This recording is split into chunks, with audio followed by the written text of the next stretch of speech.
নমস্কার বন্ধুরা, আপনারা দেখছেন মিস্টার সেলফ স্টাডি। তো চলুন আজকের এই ভিডিওতে আমরা আলোচনা করব যে আইসিটি এবং বিএসকে বাদ দিয়েও আরও একটি কন্ট্রাকচুয়াল চাকরি রয়েছে, যেটা কিন্তু শুরুতে বেতন 20,000 টাকা থেকে। তো আমরা আজকে এখানে জানবো যে সেটার এলিজিবিলিটি ক্রাইটেরিয়া কী রয়েছে, বা তাদের কি কাজ করতে হয়, বা সেটা কোম্পানি না গভর্নমেন্টের আন্ডারে, এবং এক্সাম কীভাবে আমরা ফিল আপ করবো, যে এক্সাম ফর্ম কীভাবে ফিল আপ করবো, অফলাইন হবে পরীক্ষা না অনলাইন হবে। তো টোটালি ডিসকাস করবো এই ভিডিওতে। আপনারা এখনও পর্যন্ত যারা এই চ্যানেলটিকে সাবস্ক্রাইব করে রাখেন, প্লিজ চ্যানেলটিকে সাবস্ক্রাইব করে রাখুন নিয়মিত সবার প্রথম সঠিক আপডেট পাওয়ার জন্য। তো চলুন সময় না নষ্ট করে ভিডিওটি শুরু করা যাক।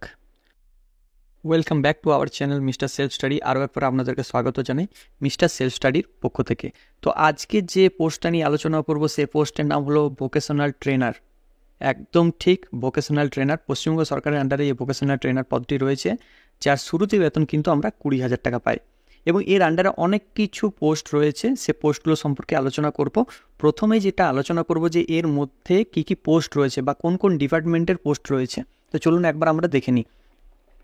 এখানে কিন্তু অনেকগুলো পোস্ট রয়েছে, প্রত্যেকটা পোস্ট সম্বন্ধে আমি আলোচনা করব। সেটা হচ্ছে প্রথমে এগ্রিকালচার আছে, পাওয়ার আছে, কনস্ট্রাকশন আছে, রিটেল আছে, অটোমোবাইল আছে, হেলথ কেয়ার আছে, ফুড প্রসেসিং আছে, ব্যাংকিং আছে, ইনফরমেশন টেকনোলজি রয়েছে ইত্যাদি। এগুলো বাদ দিয়েও কিন্তু আরও অনেক কিছু সাবজেক্ট রয়েছে বা পোস্ট রয়েছে, আপনারা বলতে পারেন ভিটি। তো চলুন এবার আমরা আলোচনা করব এর এলিজিবিলিটি ক্রাইটেরিয়া সম্বন্ধে।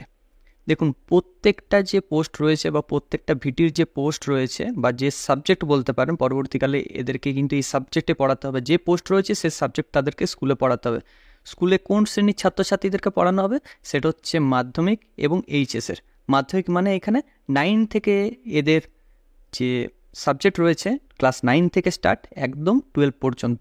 মাধ্যমিক পরীক্ষাতে কেউ যদি এই সাবজেক্টটা নেয় ক্লাস 9-এ, সে যদি ফর্ম ফিল আপ করে, ধরুন কোনো স্কুলের ছাত্রছাত্রীরা ক্লাস 9-এ যদি রিটেল সাবজেক্টটা নেয় তার ঐচ্ছিক বিষয় হিসেবে, মাধ্যমিকের সময় যখন মাধ্যমিক এক্সাম হবে তখন কিন্তু তাকে ওই ঐচ্ছিক বিষয়টি পরীক্ষা দিতে হবে।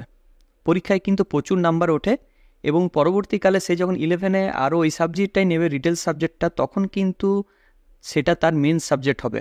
এবং রিটেলে কিন্তু প্রচুর নাম্বার ওঠে, এবং যে সমস্ত সাবজেক্টগুলো রয়েছে এখানে, এই যে ভিটি বা আমরা যে ভোকেশনাল টিচার যেটা বলছি বা ট্রেনার যেটা বলছি, যে সমস্ত সাবজেক্টগুলি রয়েছে এগুলোতে কিন্তু প্রচুর পরিমাণে নাম্বার ওঠে। ক্লাস 11-12-এর যে সাবজেক্টগুলো রয়েছে ভিটির, ধরুন রিটেল, অটোমোটিভ, এই যে সাবজেক্টগুলো রয়েছে, এখানে কিন্তু আপনাদের 30 নাম্বার এখানে লিখিত পরীক্ষা হবে আর 70 নাম্বার প্র্যাকটিক্যাল থাকে। তাহলে আপনার যারা এই সাবজেক্টটাতে যে সমস্ত স্টুডেন্টরা নেবে, তারা কিন্তু ওই সেই 70 নাম্বারের মধ্যে মোটামুটি ধরুন 65, 66, 67, 68 এরকম নাম্বার ওঠে। আর 30-এর মধ্যে জাস্ট পাস মার্ক এলেই একটা হিউজ নাম্বার এখানে দাঁড়াচ্ছে, মোটামুটি 85, 90 এরকম নাম্বার ওঠে। সো এটা কিন্তু একটা খুবই ভালো দিক পরীক্ষায় নাম্বার পাওয়ার জন্য, এবং পরবর্তীকালে এখান থেকে সে অটোমোবাইল ইঞ্জিনিয়ারিং অথবা সে এমবিও করতে পারবে, কোনো অসুবিধা নেই। আপনাদেরকে এবার যেটা আলোচনা করব সেটা হচ্ছে এর এলিজিবিলিটি ক্রাইটেরিয়া সম্বন্ধে। দেখুন, আজকে এই দুটো পোস্ট সম্বন্ধে আলোচনা করব, কারণ প্রচুর পোস্ট রয়েছে। এলিজিবিলিটি ক্রাইটেরিয়া যদি আমি প্রত্যেকটা পোস্ট সম্বন্ধে যদি আলোচনা করতে যাই তাহলে কিন্তু প্রচুর লেট হয়ে যাবে। তো আপনারা নিজেদের কোয়ালিফিকেশান যেটা রয়েছে, হাইয়েস্ট কোয়ালিফিকেশান, সেটা কিন্তু কমেন্টে জানান। আমি সেই অনুযায়ী আপনাদেরকে কমেন্টে লিখে দেবো যে আপনার জন্য কোন পদটা বা কোন ভিটির সাবজেক্টটা আপনার জন্য বেস্ট রয়েছে বা এটার জন্য আপনি এলিজিবল, সেটা আমি দিয়ে দেবো।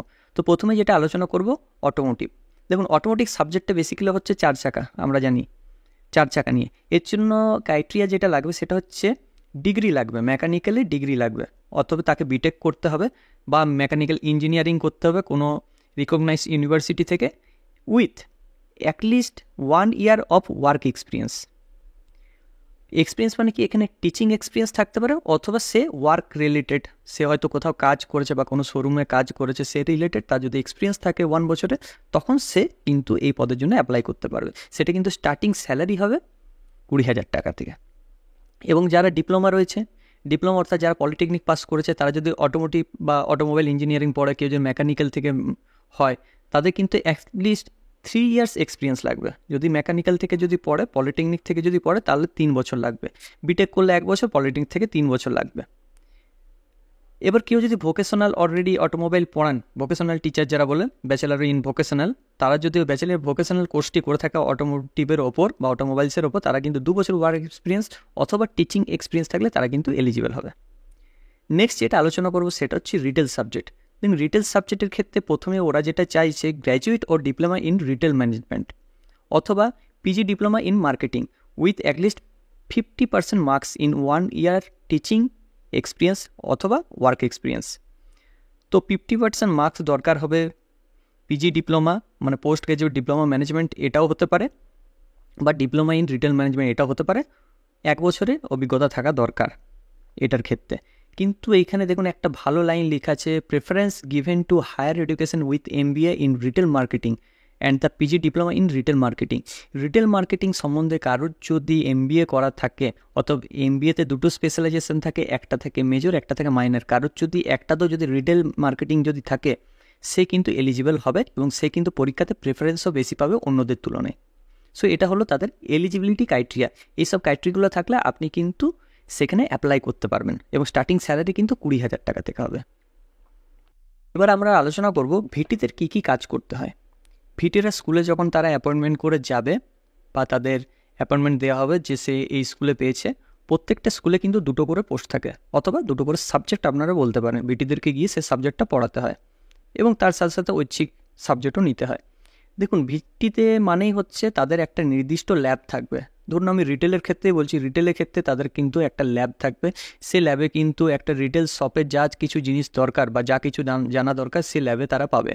এবং অটোমোটিভ যদি থাকে তারও কিন্তু একটা নিজস্ব ল্যাব থাকবে। সেইখানে কিন্তু 4 চাকা থেকে শুরু করে সমস্ত রকম তার ইনস্ট্রুমেন্ট থাকবে। 4 চাকা থাকবে না, 4 চাকা রিলেটেড যেসব জিনিসগুলো দরকার বা যেসব যন্ত্রপাতিগুলো দরকার সেগুলো থাকবে। সেখানে তারা কিন্তু স্টুডেন্টদেরকে ট্রেনিং করাবে। কোন স্টুডেন্ট? 9, 10, 11, 12, ঠিক আছে, এদেরকে এটাই হলো তাদের কাজ। তাদেরকে পড়াতে হবে এবং তাদেরকে প্র্যাকটিক্যাল করাতে হবে। যেটা আলোচনা করব সেটা হচ্ছে এটা গভর্নমেন্টের আন্ডারে না কোম্পানির আন্ডারে। দেখুন তার জন্য আপনাদের কিন্তু আমি এই কম্পিউটার স্ক্রিনে যেটা দেখতে পাচ্ছেন সেটা দেখুন। এখানে কিন্তু লেখা আছে রেমুনারেশন 20,000 পার মান্থ এবং দেখুন এখানে লেখাই আছে professionally qualified vocational trainers on contractual basis purely on the temporary basis in government school under the CSSVSE of West Bengal to implement CSSVSE candidate must be domicile of West Bengal। তাকে পশ্চিমবঙ্গের domicile অবশ্যই হতে হবে এবং এটা হচ্ছে contractual basis. তো প্রথমেই আমি আপনাদেরকে বলেছিলাম যে আজকে একটা কন্ট্রাকচুয়াল জব নিয়ে নতুন জব নিয়ে আলোচনা করব।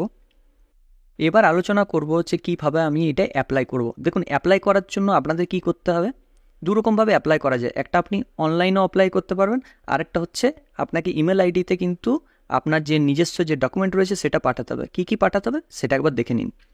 অনলাইনে ফিল আপ করার সময় আপনাদেরকে একটা গুগল ফর্ম দিতে হবে। যখন এটার ভ্যাকেন্সি বেরোবে আপনাদেরকে জানাবো, তখন কিন্তু একটা গুগল ফর্ম থাকবে। সেখানে আপনি আপনার ডিটেলস ফিল আপ করলেই সেইখানে আপনি কিন্তু পরীক্ষার জন্য অ্যাপ্লাই করতে পারবেন অনলাইন।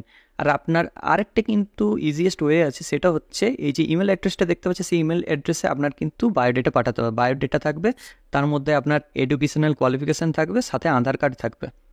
এই 3টা জিনিস আপনি যদি তাদেরকে পাঠান থ্রু ইমেল, তারা এবার আপনাকে শর্টলিস্টেড করবে আপনার নাম্বারের বেসিস বা আপনার যা কিছু রয়েছে সে ডকুমেন্টসের উপর ভিত্তি করে আপনাকে মেল করা হবে অথবা SMS অথবা হোয়াটসঅ্যাপ করা হবে।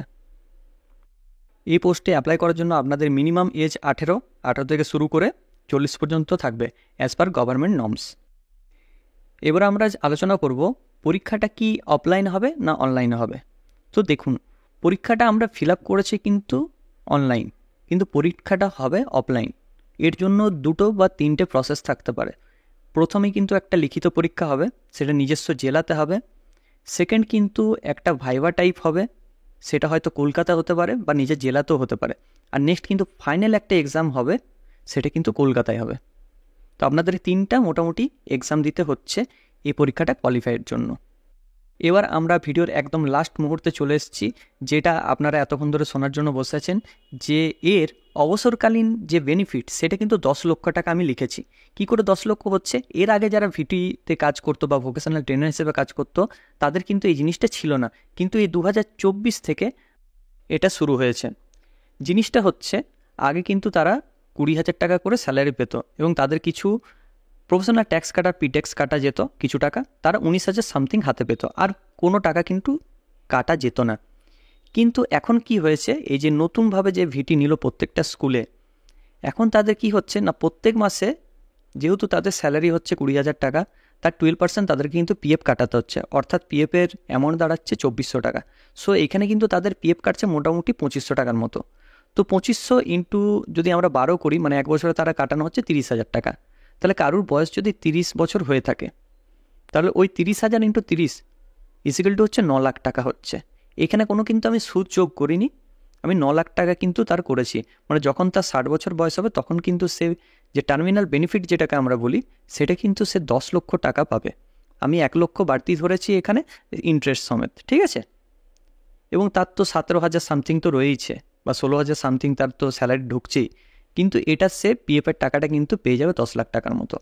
আর এটা যদি পরবর্তীকালে যদি গভর্নমেন্টের আন্ডারে চলে আসে, হয়তো ভবিষ্যতে চলেই আসবে, তখন কিন্তু আপনার যে 5 লক্ষ টাকা বেনিফিট আছে সেটা কিন্তু এর সাথে অ্যাড হয়ে যাবে। একটা হিউজ টাকা কিন্তু এখানে আসছে। সো এটা একটি খুব ভালো জব। এখন এটা কোম্পানির আন্ডারে রয়েছে, পরবর্তীকালে হয়তো এটা সরকারের আন্ডারে যেতে পারে। সো এটাই ছিল আজকের ভিডিও। আশা করছি আপনাদেরকে একটা ভালো সঠিক ইনফরমেশন দিতে পারলাম। সো ভালো থাকবেন, সুস্থ থাকবেন। আশা করছি এই ভিডিওটা আমাদের ভালো লেগেছে। যদি ভালো লেগে থাকে অবশ্যই চ্যানেলটিকে লাইক, কমেন্ট এবং সাবস্ক্রাইব করবেন, এবং পাশে যে বেল আইকন রয়েছে সেটাকে ক্লিক করবেন নিয়মিত সবার প্রথম সঠিক আপডেট পাওয়ার জন্য। সো থ্যাংক ইউ, ধন্যবাদ এই ভিডিওটা শেষ অবধি দেখার জন্য।